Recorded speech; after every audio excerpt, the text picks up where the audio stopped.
Assalamualaikum warahmatullahi wabarakatuh. Anak-anak solih-soliha.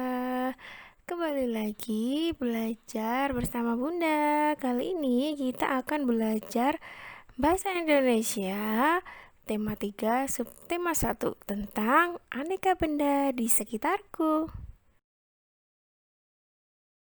Apa itu benda? Benda adalah segala sesuatu yang menempati ruang dan mempunyai massa. Massa benda diukur dengan cara ditimbang. Benda memiliki dua jenis, yaitu benda hidup dan benda mati. Contoh dari benda hidup dan benda mati. Yuk kita bahas satu-satu. Benda hidup contohnya adalah manusia, hewan, dan tumbuhan. Sementara benda mati contohnya adalah batu, gelas, buku, meja, dan lain-lain. Manusia, hewan, tumbuhan, batu, buku dapat menempati ruang dan juga dapat ditimbang.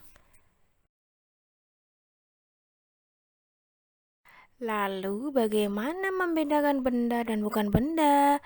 Apakah cahaya termasuk benda? Bagaimana dengan panas dan juga dengan suara? Apakah itu juga termasuk benda? Nah, cahaya, panas, suara bukanlah benda karena tidak memiliki ciri-ciri benda. Cahaya, panas, dan suara tidak menempati ruang dan tidak dapat ditimbang. Makanya itu bukan termasuk benda ya.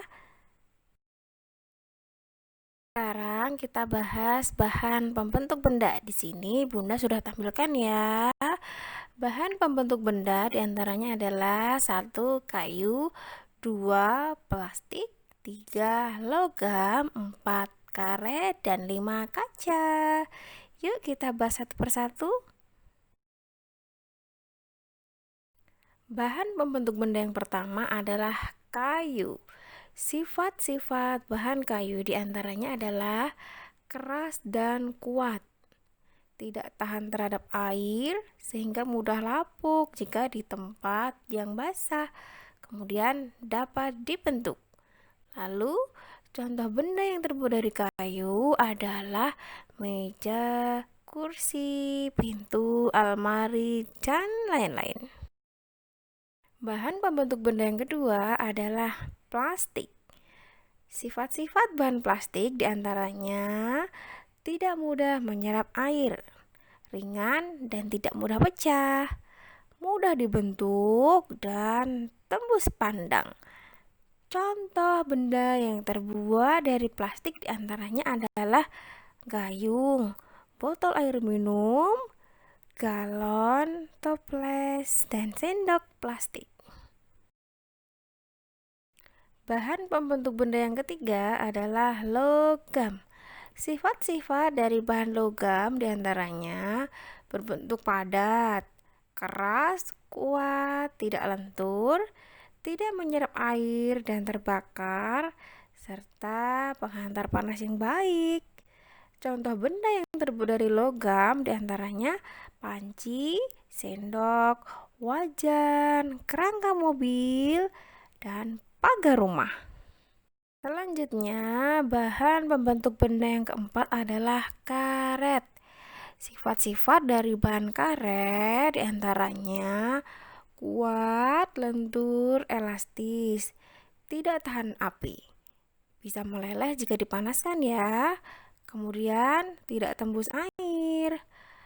Contoh benda yang terbuat dari karet adalah ban, balon, sandal karet, bola, dan sarung tangan. Bahan pembentuk benda yang terakhir, yang kelima adalah kaca. Sifat-sifat dari bahan kaca diantaranya berwujud padat, kuat dan tembus pandang, tahan panas, dan tidak mudah menyerap air. Contoh benda yang terbuat dari kaca adalah cermin, gelas, kacamata, piring, dan lain-lain. Sekian materi belajar bersama Bunda kali ini ya teman-teman. Semoga materinya bisa dipahami. Tetap semangat belajar dan menjaga kesehatan ya. Thank you for watching. Wassalamualaikum warahmatullahi wabarakatuh.